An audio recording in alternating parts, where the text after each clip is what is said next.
Olá, estamos começando mais um episódio do Que Passa, um programa de divulgação científica da Unila que busca discutir os principais acontecimentos à luz da ciência. Eu sou o Ramon e estou aqui com meus colegas Roberto, Jackson e Luiz para conversar sobre as privatizações no Brasil e na América Latina. E no programa de hoje temos como convidado o professor Hamilton José Moreto. Professor, bem-vindo, obrigado por estar conosco. Se apresenta para nós. Olá, vocês estão me entrevistando, vocês que estão nos assistindo aí. Agradeço primeiramente o convite para participar aqui do Que Passa, né? Eu sou professor do curso de Ciências Econômicas aqui da Unila e também do curso de Administração Pública e Políticas Públicas, que atualmente hoje eu sou o coordenador e acumulo conjuntamente com a coordenação do Centro Interdisciplinar de Economia e Sociedade do ILAESP. Então, para a gente começar esse papo, né, para entender um pouco do contexto das empresas públicas, né, como é que elas se constituem e desse processo mais atual de privatizações, essa discussão sobre as privatizações que nós estamos acompanhando nesses últimos tempos. Explica para a gente, professor, então, como e por que foram criadas as empresas estatais, né? Que áreas que elas geralmente abarcam essas empresas, né? E qual que é a relação também dessas empresas com as grandes privações no nosso país? Muito bem. A empresa pública, né, a empresa que é controlada pelo Estado, né, ela vai surgir, né, vai ter um grande, no caso brasileiro e latino-americano, um pouco diferente do que acontece nos países desenvolvidos. Mas, fundamentalmente, é o quê? Depois da crise de 1929, né, o crash da Bolsa de Nova York, teve 10 anos, praticamente, antes da Segunda Guerra Mundial, um momento de grande depressão econômica. Ou seja, quebrou a economia, ou seja, as empresas não conseguiam vender seus produtos, o desemprego era crescente, era um desemprego em larga escala, né? Quer dizer, chegou em alguns países a ser 30% da força de trabalho, ou seja, de cada 3 pessoas que estavam na força de trabalho, uma estava desempregada, né? E você não tinha como recuperar essa economia, ou seja, a teoria econômica falava o seguinte: olha, você não tem que fazer nada, né? Deixa que os mercados, as forças de mercado, ou seja, as forças de oferta e demanda, elas se ajustam. E o que se via não era isso, né? Até que um economista, né, o Lord Keynes, né, John Maynard Keynes, escreve uma obra, né, onde ele mostra que o problema todo ali era que você não tinha, na verdade, a oferta e demanda, você não tinha demanda, né? Quer dizer, o que faltava ali era demanda. E que naquele momento de crise, né? Quer dizer, os preços caíam, ou seja, você tinha o inverso da inflação, né? Quer dizer, você comprava um produto, produzia, e ao vendê-lo, o preço dele era menor do que quando você comprou o seu a matéria-prima para poder produzi-lo. Portanto, você tinha perda, né?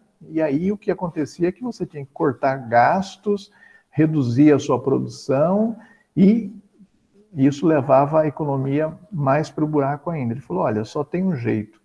É o Estado fazendo aquilo que a iniciativa privada não faz, que é o investimento, gasto com investimento, né?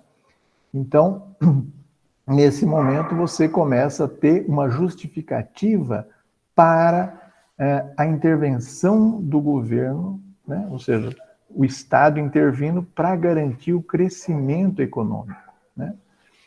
E a partir daí, então, você tem o Estado assumindo muitas das atividades produtivas, né? Então, criando-se empresas públicas, né? Tanto para produzir bens, como oferecer serviços, né? Como serviços de transporte público, saúde, né?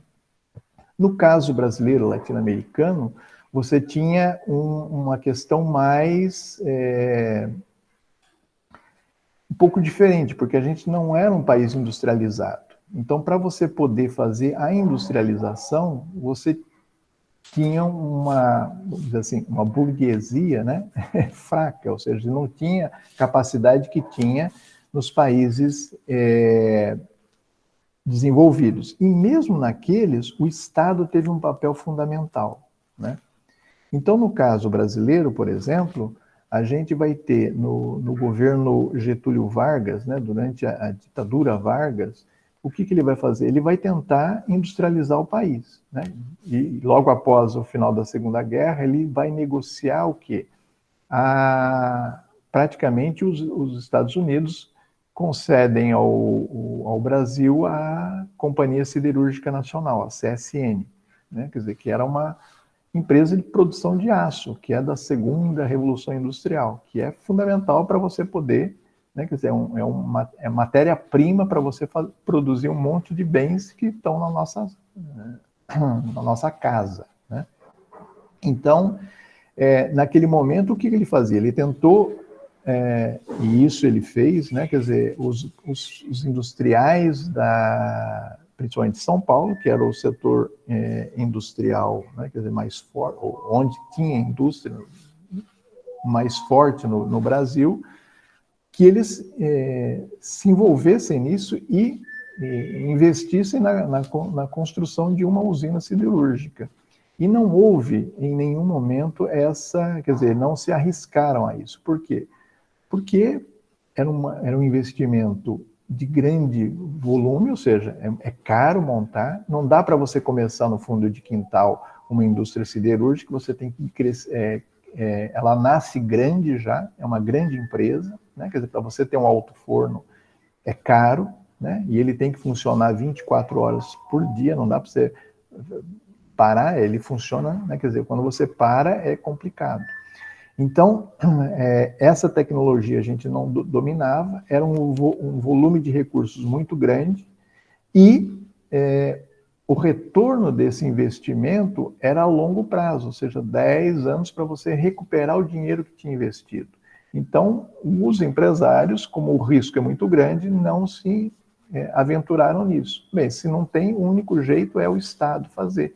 E aí se constituiu, então, uma empresa pública para produção de aço. Isso aconteceu em outras áreas também, como a Petrobras, né? E muitas vezes no setor elétrico, né? Quer dizer, a gente está aqui em Foz, Itaipu é um empreendimento público, né? E, lógico, demorou muito tempo para ser feito, gastou-se muito dinheiro e o retorno, né, é só a longo prazo. Então, é o Estado que tem capacidade para fazer isso. Professor, aproveitando, né, que a gente está falando sobre as grandes empresas, nos anos 90, né, foi criado aquele Plano Nacional de Desestatização. Ele privatizou a Vale da Rio Doce, a própria CSN, a Embraer e outras grandes empresas, grandes instituições, né, de diversos setores. Qual avaliação pode ser feita desse Plano Nacional de Desestatização depois desse tempo todo? Elas foram realmente benéficas para o Brasil? Depende de como a gente avalia, né? O movimento de privatizações ele vai surgir a partir de meados dos anos 70, né, com a crise dos anos 70 nos países desenvolvidos, né, que depois atinge a gente também, mas a partir dos anos 80, com o governo Thatcher na Inglaterra e o governo Reagan nos Estados Unidos, que ganha força, né, a ideia de que o Estado deva ser reduzido, né? Isso por conta do quê? Por conta do baixo crescimento. Você teve, depois da Segunda Guerra, um período de grande crescimento econômico, né? Então, foram chamados 30 gloriosos, ou a época dourada do capitalismo, né? Quer dizer, é um momento de grande crescimento e atinge a todos os países no âmbito mundial, né? E que as coisas melhoram. Só que isso tem um ciclo, né? Quer dizer, ele cresceu e aí, em meados dos anos 70, já você não tem mais aquele dinamismo que tinha no início, né? Porque aí a Europa já estava reconstruída, né? E os países latino-americanos, que nesse período também começou a se industrializar, também estava no momento de fazer a sua revolução tecnológica, né? Quer dizer, no caso brasileiro, você já tinha implantado a indústria pesada, né? Mas ainda você precisava avançar nessa industrialização para aqueles setores de maior tecnologia, né? Fazer um adensamento tecnológico. Então você tem esse momento de estagnação mundial, né? E aí então surge não cabe aqui a gente discutir teoria econômica, mas a ideia de que isso se dava por conta do Estado ser muito grande, né? Ou seja, o Estado ele estava atrapalhando, ele era um mastodonte e, portanto, ele devia ser reduzido. E isso começa a ser, então, feito privatizações, né? Então, privatizações de empresas públicas, né? Então, talvez os mais jovens, obviamente, os nossos alunos não vão se lembrar, mas a Thatcher ela vai ter uma grande briga com os mineiros, né, na Inglaterra, né? E ela vence essa briga, né, para poder começar a fazer as privatizações, né? Então, ela começa a privatizar tudo lá. Só não privatiza, por exemplo, né, o sistema de saúde inglês, né, que é o NHS, que é um sistema exemplar, né, modelo para o nosso SUS aqui no Brasil, né, que a gente só constrói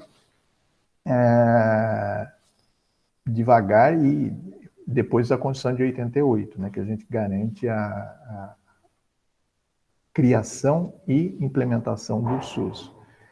Então, nesse momento, né, quer dizer, nos anos 80, surge a ideia de que o Estado ele era muito grande e que, portanto, tinha que se privatizar.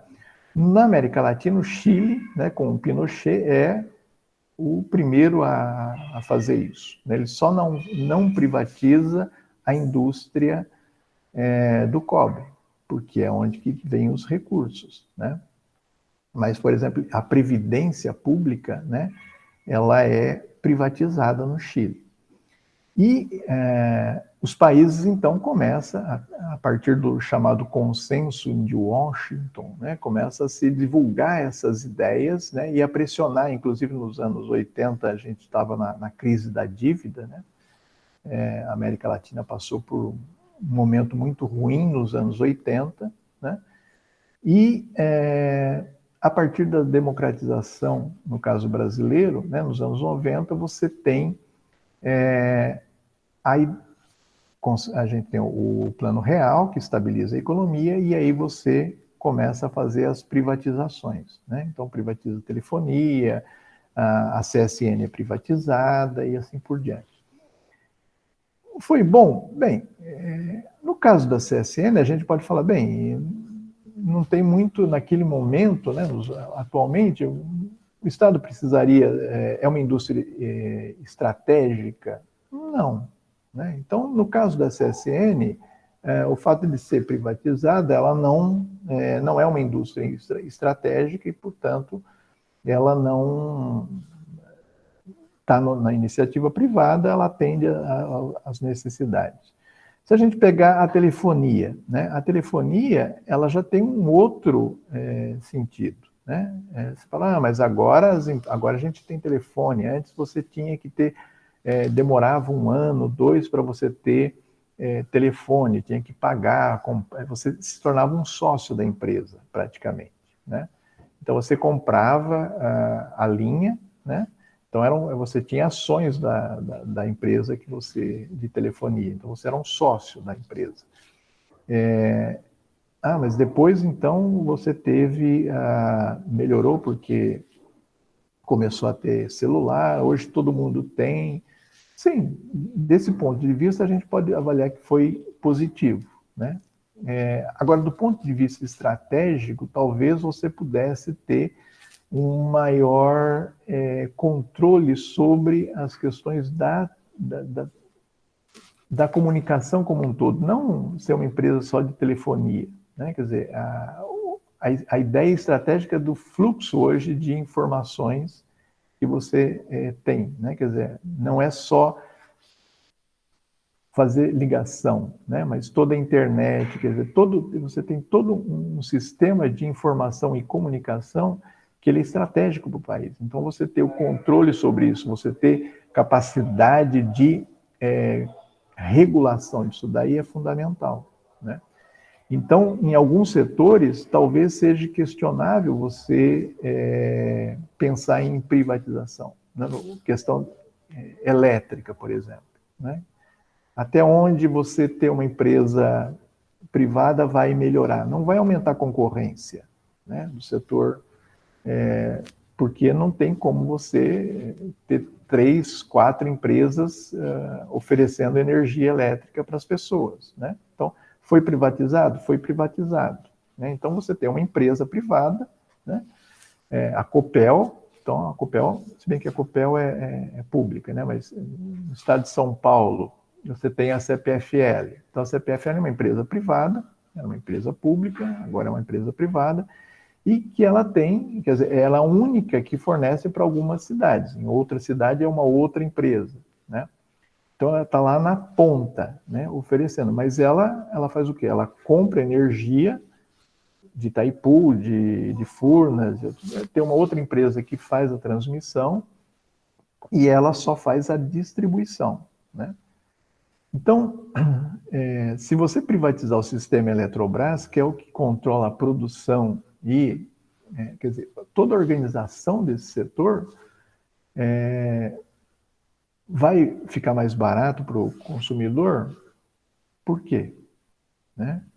Isso é uma questão que a gente pode levantar, né? Quer dizer, hoje o preço da energia está mais cara, por quê? Porque a gente não tem a produção da energia hidráulica, né? Você está sendo obrigado a utilizar as termoelétricas que produzem uma energia mais cara e poluente, né? Por conta de outras questões que estão fora do âmbito da produção de energia em si, né? Então, é questionável nessas áreas que são, vamos dizer assim, estratégicas, área de energia, comunicação, você entregar, né, do meu ponto de vista, entregar isso para a iniciativa privada tomar as decisões de investimento, né? Então, isso é complicado do meu ponto de vista. Como que são definidos quais serviços e setores da economia devem ser gerenciados pelo setor público ou pela iniciativa privada? A decisão é uma decisão política, né? Não é uma decisão técnica, né? Porque você pode ter uma empresa privada que funcione muito bem e uma empresa pública que funcione muito bem, né?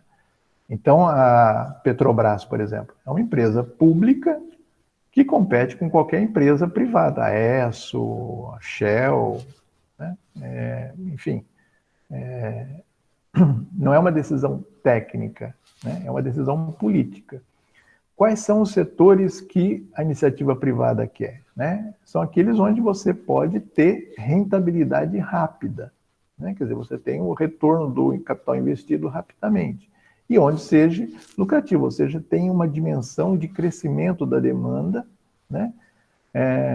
E, portanto, de ampliação das receitas, né? Então, a iniciativa privada vai investir onde? Que ela vai comprar o quê?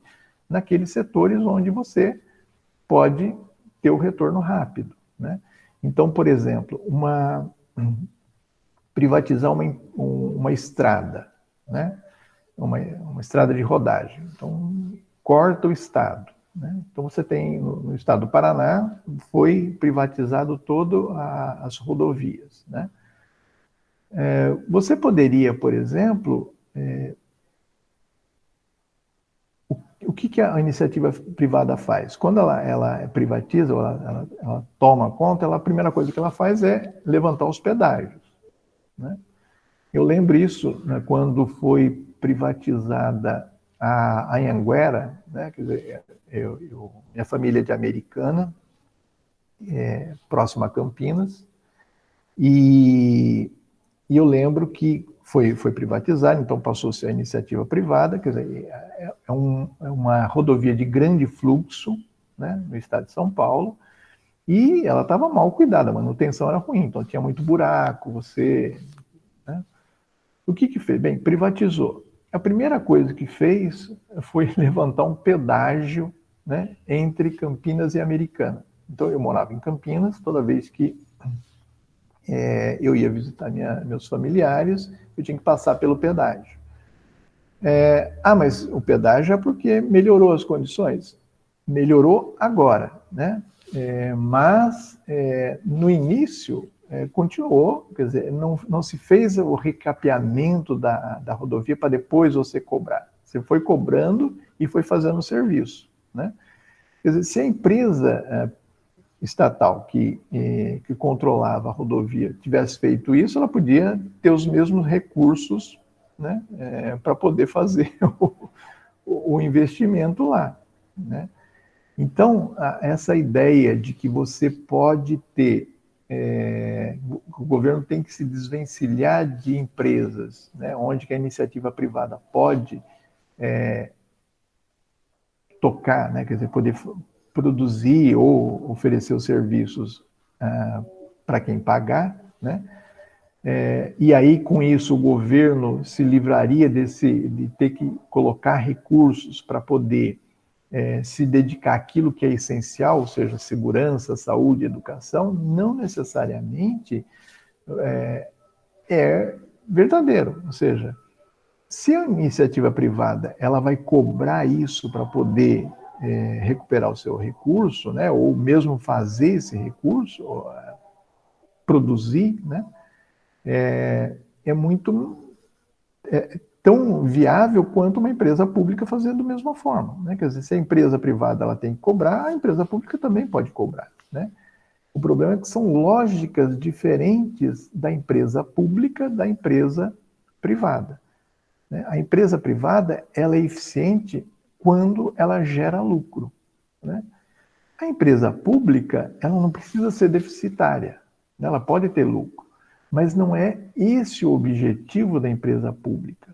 A empresa pública ela presta um serviço, ela produz um bem que é necessário para o conjunto da sociedade, né? Quando a gente tinha, então, mas produzir, a Petrobras, ela produz gasolina também, isso é fundamental para o país funcionar, quer dizer, energia, é uma empresa de energia, né? Quer dizer, ela produz nafta, nafta é a matéria-prima de tudo que a gente utiliza aqui, tanto de fármacos como químico, né, plástico, tudo vem da nafta. Então, é a matéria nobre do petróleo.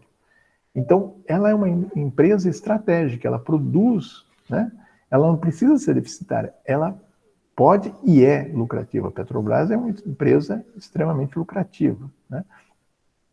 Mas ela tem um objetivo maior, quer dizer, o objetivo dela é garantir o desenvolvimento do país.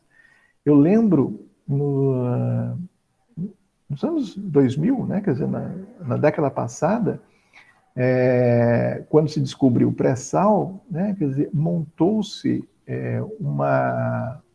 para você poder explorar em águas profundas e o pré-sal, você dependia de uma tecnologia nova que ninguém dominava. E isso foi desenvolvido inteiramente no Brasil, né? Como? Através da Petrobras. Então, a Petrobras ela financia laboratórios em universidades públicas para pesquisar petróleo, como você detecta, né? E como você produz, quer dizer, você retira o petróleo lá debaixo do pré-sal, né? De forma viável. E como que você faz isso? Porque é custoso, é caro, né? Então, para dominar essa tecnologia, você tem que desenvolver.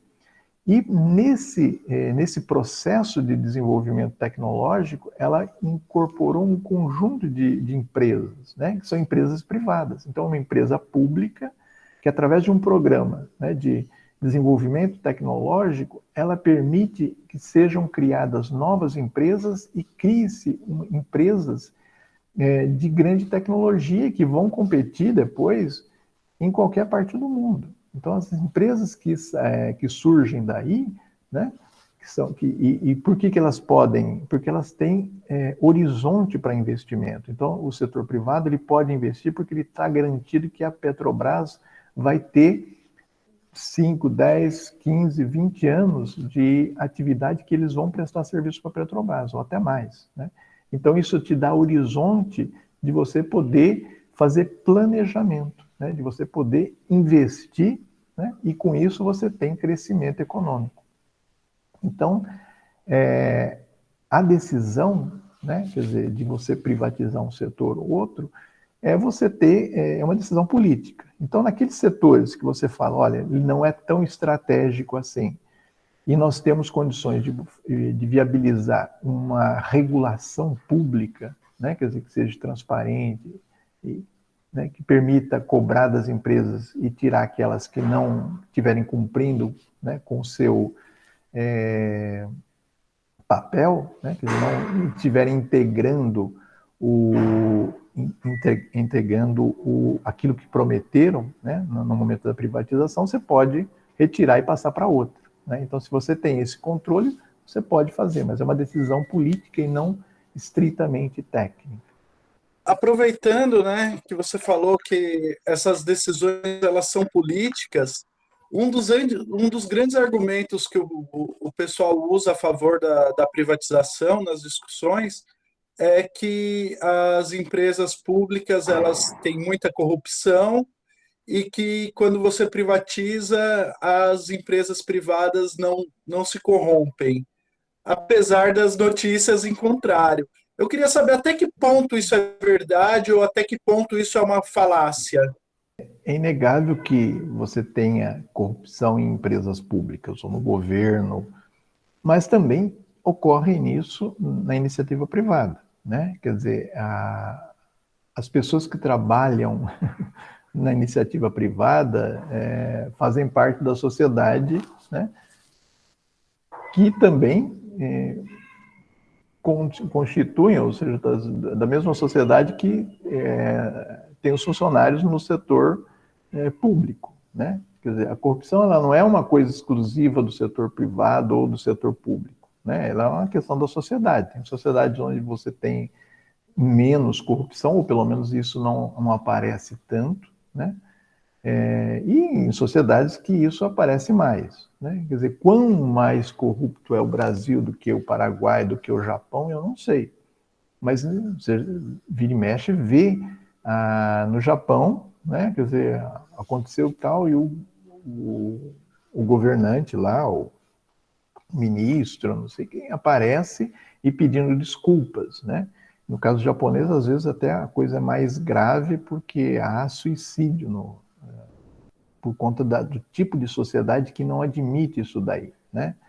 Então, vai muito da cultura, né? Onde que isso está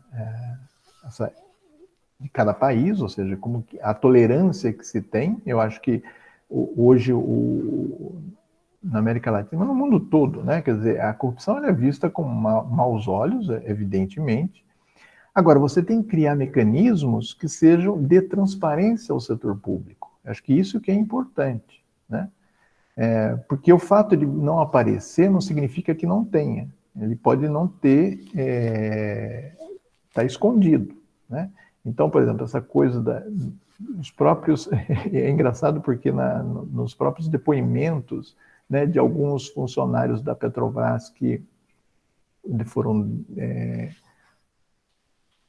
presos na Operação Lava Jato lá, falavam que isso vinha desde antes, né?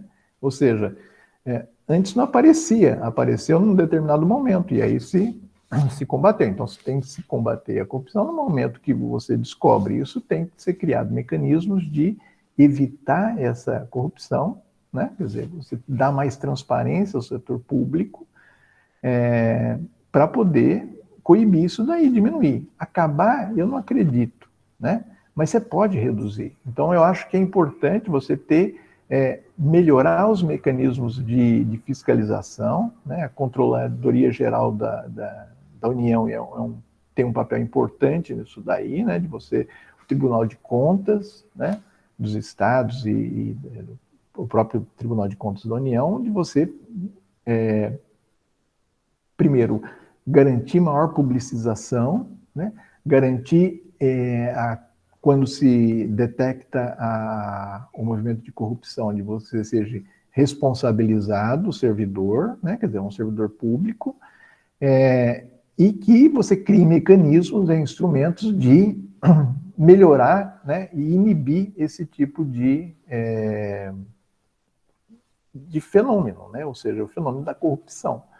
Então, pode-se pensar, por exemplo, uma empresa pública, ela pode ter uma indicação somente, né, do presidente através do governo, mas as outras podem ser totalmente preenchidos os cargos através de concurso público. Por que não? Por que tem que ser um deputado indicar alguém lá, né? Então, você criar mecanismos para poder ter maior transparência e combate a esse tipo de maus feitos que são feitos no setor público. Agora, falar que isso não ocorre, bem, pode ocorrer em menos casos, mas muitas vezes o que acontece? Acontece na verdade, você corrompe no setor público, mas tem uma empresa privada ligada também. Bem, é melhor porque é só privado ou não? Não necessariamente, né? Como que ocorre o processo de privatização das instituições públicas? E quais as vantagens e desvantagens? Como eu disse, né, a ideia de privatização, né, ela depende de uma decisão política do governo, né? Ela pode ter alguma vantagem em determinados casos, né, sobretudo onde você não tem não é um setor estratégico, né? Não envolve a questão de segurança, a questão energética, né? Ou, sobretudo, a questão social, né? Por exemplo, privatização da saúde, né? Imagine na atual situação de pandemia se a gente não tivesse o SUS no Brasil. A gente vê outros países latino-americanos que têm vamos dizer assim, um serviço de saúde público residual, né, onde que basicamente são a iniciativa privada, né, e as pessoas mais carentes não têm como ter acesso a isso. Então, como você viabiliza o acesso das pessoas, né, à saúde, né? E mais que isso, né, quer dizer, no setor privado, obviamente, mesmo na saúde, o objetivo é ser lucrativo, né? Então, você pode deixar falar, não, mas eu tenho um plano de saúde e sou muito bem atendido. Sim, né? Eu também tenho plano de saúde. Agora, se você vê a diferença, né, ela é pequena, né? Na verdade, você tem algumas, vamos dizer assim, algumas benesses. A diferença é que você é melhor atendido, né? Quando você paga, então o médico conversa mais com você do que se você fosse pelo SUS, pelo setor público, né?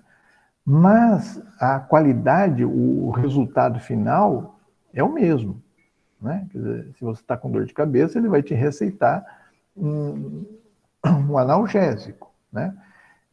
Então, a ideia toda aí, quer dizer, ele vai ser benéfico quando não tiver nada que envolva, né, uma área estratégica para o conjunto da sociedade, né, como é a questão social, né, a saúde, a educação, né, e serviço de comunicação e energia, né? Então, áreas novas, né, são extremamente estratégicas, né, e você precisa ter o controle. Então, se você não tem capacidade de regulação, né, de dar o direcionamento disso, você fica à mercê das decisões privadas para poder fazer política pública, ou seja, você não tem como obrigar, né? Quer dizer, bem, se você deixou na mão da iniciativa privada e ele não investir, como que você faz? Né? Quer dizer, por exemplo, a privatização das ferrovias, né? Eu lembro em São Paulo, você tinha a iniciativa privada no início do século, né? Do século XX, e depois eu cheguei a utilizar o serviço de trem, né? Quando eu era criança, meus pais, então funcionava muito bem. Eu lembro meu pai falando, não, chega no horário, né? Então o trem apitava porque era 7 horas, então você podia olhar no relógio, eram 7 horas da noite, porque ele passava sempre no mesmo horário, não atrasava. Depois foi estatizado isso daí, né? Não entra o caso aqui o porquê. Funcionou bem também, mas aí você teve uma mudança da lógica do transporte. Ele passou da malha ferroviária, que era fundamentalmente o café, para a malha rodoviária. Então você tinha uma competição. Então o objetivo era o quê? Fortalecer a indústria automobilística, que é o que produz caminhão. Então ficou num segundo plano, né, a indústria ferroviária, e ela começou os serviços começaram a ficar muito desatualizados, ficou ruim, atrasava. Então, se o trem apitava, você podia ver, ele estava 2 horas atrasado, né? E privatizou. Se privatizou, melhorou? Não, acabou o transporte de passageiros.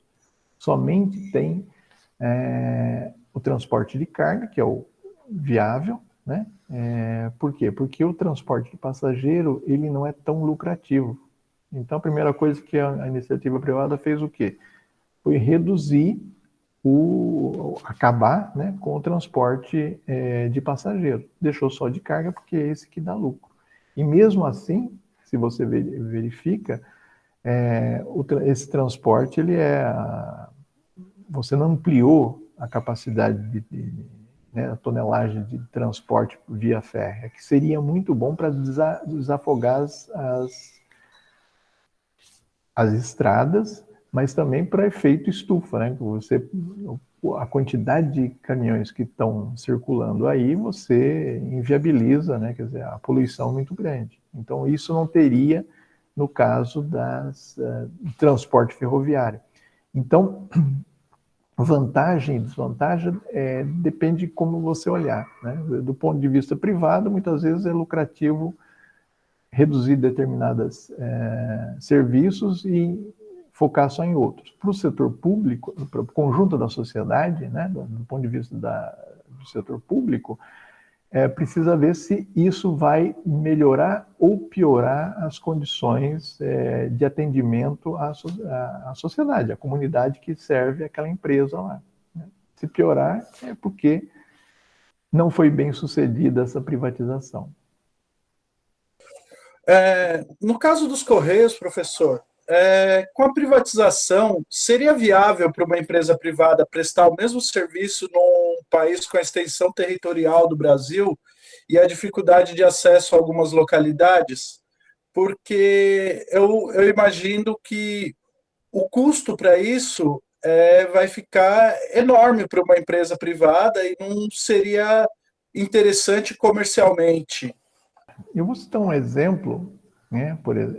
Na Argentina foi privatizado os Correios nos anos 90, né?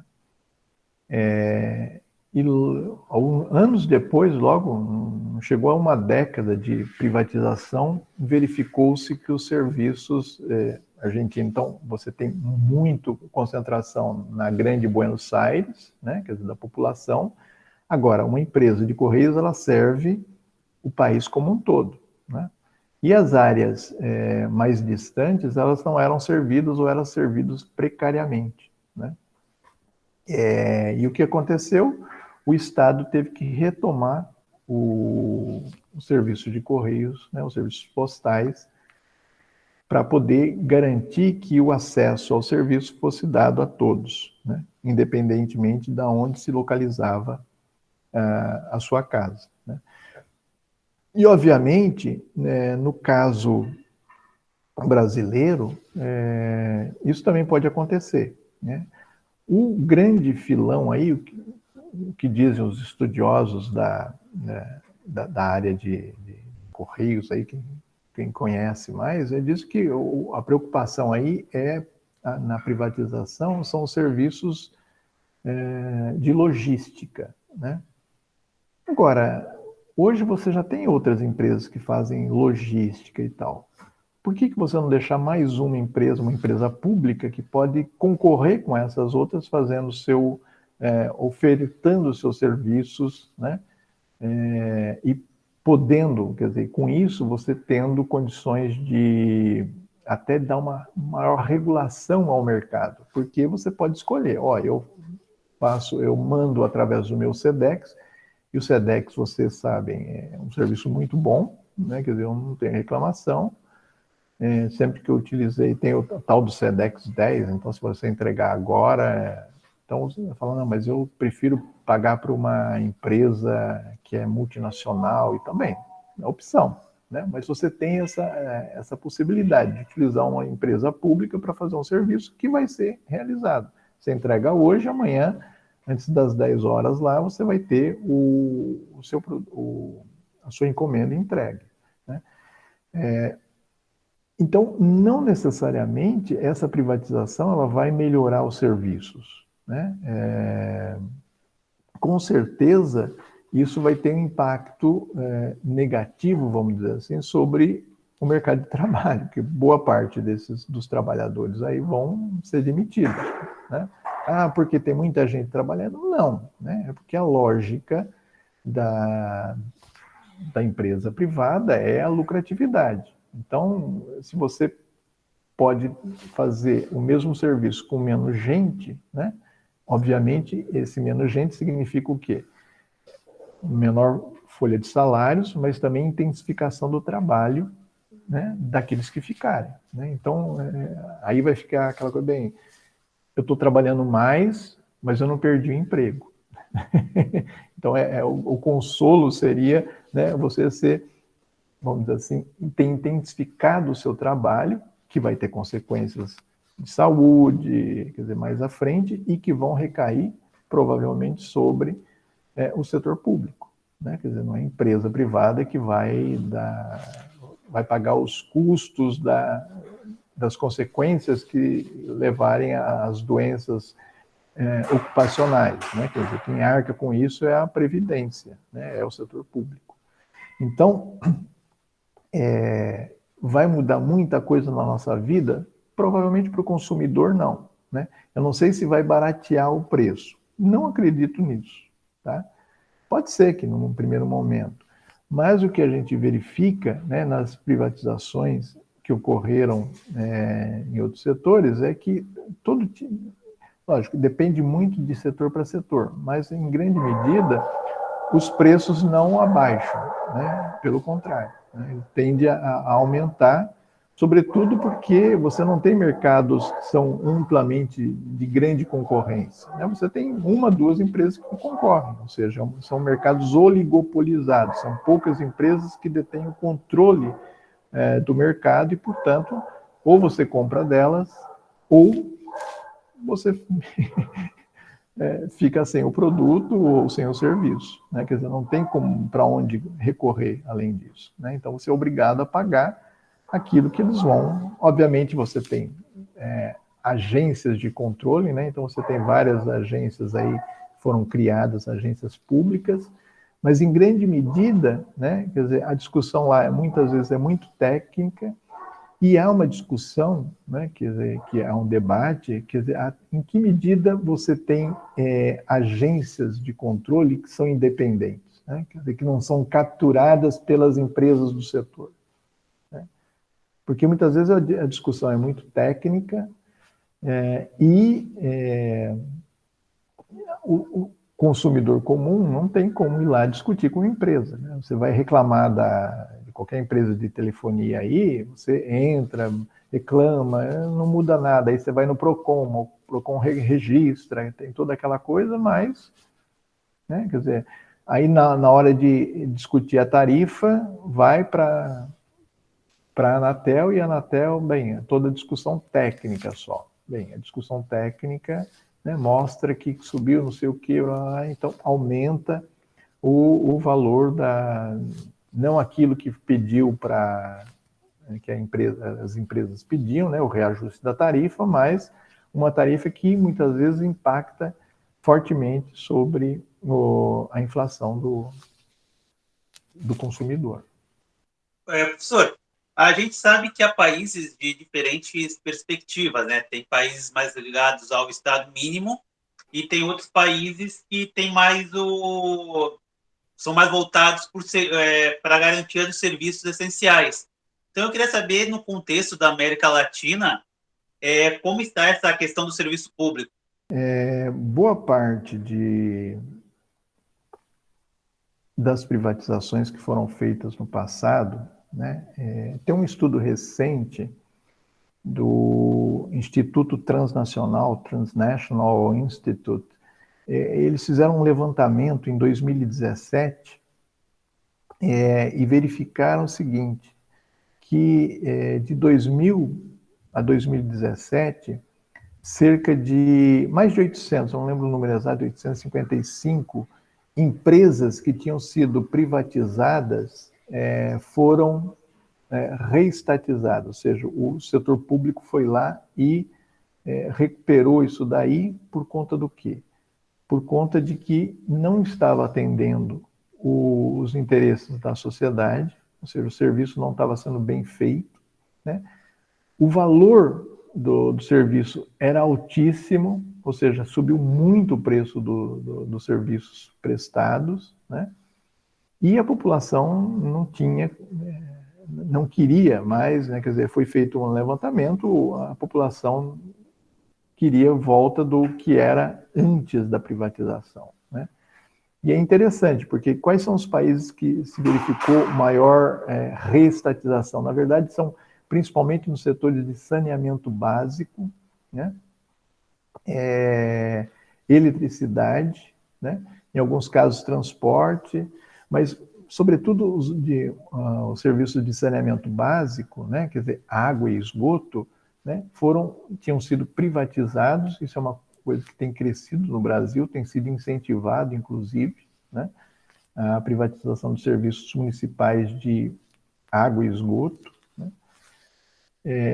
E aí o que acontece? A Alemanha é o país que mais né, os municípios remunicipalizaram esses serviços, né? Depois França, que foi a ponta de lança desse movimento na Europa, né, de privatização de serviços públicos. Depois Estados Unidos, né? A gente fala, não, os Estados Unidos, né? Quer dizer, sim, tem grandes empresas, boa parte de tudo lá é privado, né? Mas você tem muitos serviços públicos, né? E foram na Califórnia, então você tem vários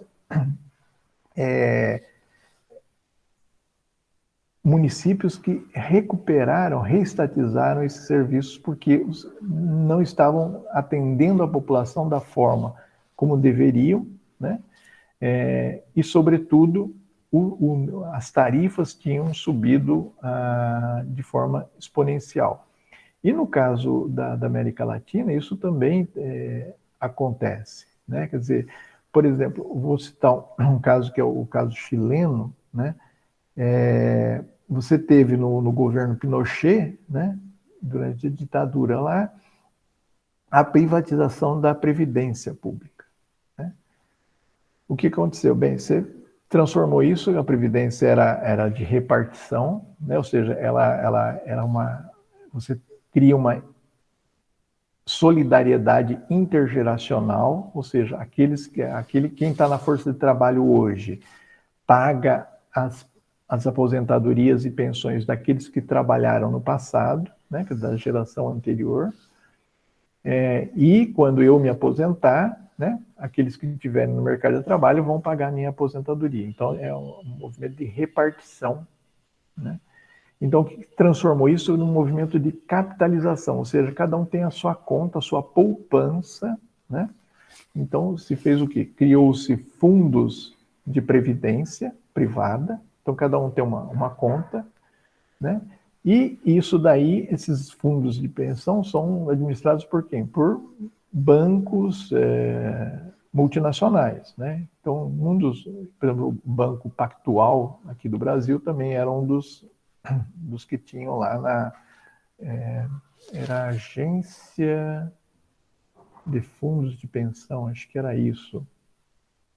Enfim, qual é a ideia? Né? Quer dizer, você vai contribuindo e esses fundos de pensão, eles vão aplicando no mercado financeiro. Então, isso daí é o que garante, né, esses grandes fluxos financeiros que a gente observa no mundo contemporâneo, né, na sociedade atual, né, quer dizer, você é muito mais riqueza que o fluxo de financeiro que roda o mundo anualmente é muito maior do que a riqueza existente no mundo, né? Quer dizer, como que pode ir uma coisa dessa, né? Mas, enfim, o que acontece? Eles vão investindo de tal forma que, ao final, né, no momento da aposentadoria, você vai ter um recurso lá, a sua poupança vai te dar um valor mensal. Agora, isso não está ligado com aquilo que você ganhava durante o momento que você estava na força de trabalho, que você trabalhava, né? Depende de quanto rendeu essa massa de recursos, né? Então, o que se observou foi que, no momento que começou a crescer o número de aposentadoria, ou seja, as pessoas começaram a contribuir lá nos anos 80, começaram a se aposentar no meados dos anos 90, né, 15 anos, 20 anos depois, o que aconteceu? O rendimento era muito baixo. Além disso, o tempo de contribuição era muito maior que no restante dos países latino-americanos. E o tempo de sobrevida, ou seja, no momento em que eu me aposento até a minha morte, ela é muito menor. Ou seja, o tempo que eu iria usufruir dessa aposentadoria era muito menor do que nos demais países. Então, eu contribuo mais e vivo menos, né, depois da minha aposentadoria. Né? Porque a aposentadoria privada que você vive menos? Não, né? Porque você se aposenta muito mais tarde. Né? Então, para aqueles que têm e isso varia dentro da população, né, de acordo com cada ocupação, obviamente. Então, uma pessoa que é um advogado, que tem uma renda elevada, ele pode fazer isso e depois se aposentar com um bom rendimento, até porque ele pode fazer outras formas de poupança. Agora, grande parte da população, que é a população trabalhadora, que depende do emprego, né, essa tem sofrido, tanto que foi feito já uma primeira mudança no sistema de previdência chilena, onde o Estado teve que criar uma nova forma de participação, de uma nova previdência, né, uma solidária, que é no mesmo esquema anterior, ou seja, para poder atender a população vulnerável, ou seja, a população pobre do país. Porque no momento da aposentadoria eles não tinham a renda mínima. Então você estabeleceu um piso, né, que é pago, sobretudo para as famílias pobres, para os aposentados pobres, né, independentemente da existência ou não da contribuição para a iniciativa privada. Então, em 2017, se não me engano, foi feito uma consulta à população, né, e mais de 1,5 milhão votaram, se não me engano, e mais de 95% votaram pela mudança do sistema de previdência no Chile. Ou seja, não foi feito ainda, mas provavelmente com a nova Constituição que estão escrevendo, né, lá no Chile, é possível que a previdência volte, ou você crie um mecanismo diferenciado, onde você tem uma parte que seja de repartição, ou seja, criar mecanismos de solidariedade, né, intergeracional, né, e convivendo com uma parcela com contribuições não obrigatórias, né? Porque hoje é obrigatório lá no Chile você contribuir para um fundo de pensão, né? Você pode, então, voluntariamente fazer uma contribuição e ter um adicional no momento da aposentadoria. Então, a privatização de serviços de educação, de saúde, eles precisam ser muito bem pensados e discutidos antes de ser feitos. Porque a grande conclusão daquele estudo que eu citei sobre as privatizações, né, quer dizer, que estavam sendo refeitas aquilo que tinha sido privatizado se estava revendo e, portanto, reestatizando, quer dizer, tornando novamente públicos as empresas ou os serviços, né?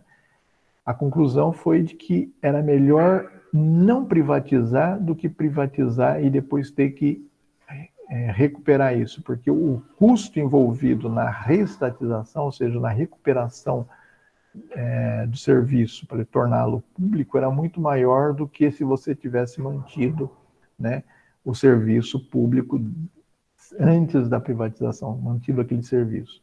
Então, eu acho que toda discussão ela precisa ser feita de forma ampla e com tempo, quer dizer, sem atropelos, né? Então, essa discussão hoje de fazermos a privatização da Eletrobras, tudo bem, vamos discutir, mas eu acho que tem que ser feito, mostrado, né, para o conjunto da sociedade o quão isso vai ser importante e quanto isso não vai nos deixar vulneráveis em termos da energia, que é um setor estratégico, né, para o desenvolvimento e para a tomada de decisões dos governos, né? Perfeito, professor. Acho que conseguimos amarrar bem as temáticas, né? Alinhamos bem esse contexto todo, né, das estatais, das privatizações, que vai ficar um belo de um programa. Está bem bacana. Bem, eu queria então deixar meu abraço a vocês, agradecer o convite e convidar todos a assistirem esse vídeo aqui e clicarem lá no seu like, dar um like para a gente, né? Se inscreverem no canal e nos acompanharem, né? Que mais coisas virão aí pela frente. Tá ok? Muito obrigado, um abraço a todos.